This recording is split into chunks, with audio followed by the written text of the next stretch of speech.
సురేష్ గారు అంటే మెడికల్ కాలేజీకి సంబంధించి తెలంగాణలో ఒకటి, ఆంధ్రాలో 2 మెడికల్ కాలేజీలు, వాళ్ళకి సంబంధించిన పర్మిషన్స్ కోసం ఉన్నటువంటి ఒక టీంని ఎంగేజ్ చేసుకొని వాళ్ళు దాని కింగ్ మేకర్గా వ్యవహరించి బి హరిప్రసాద్ అనేటువంటి వ్యక్తి Kadiri YSRCP MLA ticket try చేశాడంట ఆయన. అట్లాగే ఆయనతో పాటు అతను సౌత్ హెడ్గా ఉన్నాడట.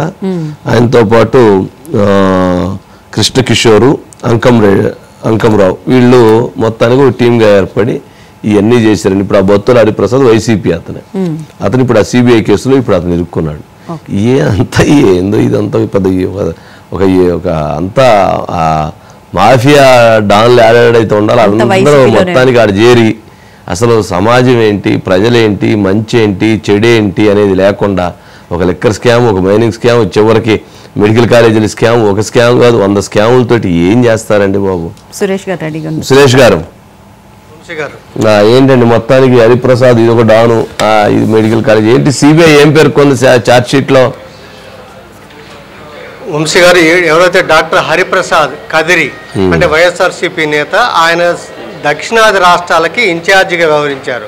ఆయన ఒక 2 డాక్టర్లని, డాక్టర్ అంకం రాంబాబు హైదరాబాదు, అదేవిధంగా డాక్టర్ కృష్ణ కిషోర్, వాళ్ళిద్దరిని కూడా ఇట్లా డబ్బులు వసూలు మెడికల్ కాలేజీల దగ్గర. వాళ్ళకి ఏంటంటే medical college national medical council నుంచి గుర్తింపు కావాలన్నా, లేదంటే వాళ్ళు తనిఖీలకు వచ్చినప్పుడు గోస్ట్ ఫ్యాకల్టీ అనమాట, అంటే ఫ్యాకల్టీ ఉండదు కానీ ఫ్యాకల్టీ ఉన్నట్టుగా ఒక నకిలీ డాక్టర్లు అలాంటి వాళ్ళని క్రియేట్ చేసి వీళ్ళు సరఫరా చేయడం.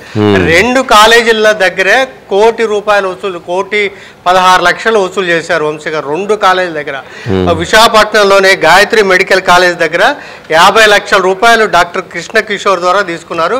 అదేవిధంగా మనకు వరంగల్లోని father Colombo institute of medical sciences నుంచి ఒకసారి 46 లక్షలు, ఇంకోసారి 20 లక్షలు, మొత్తం మీద 66 లక్షలు.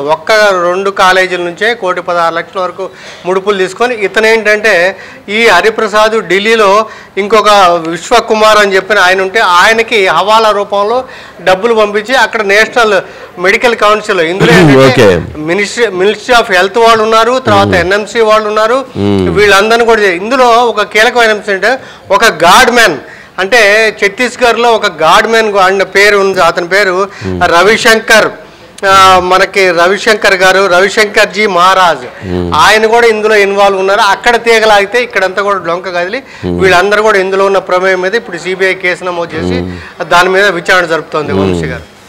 ఓకే, రైట్ సురేష్ గారు.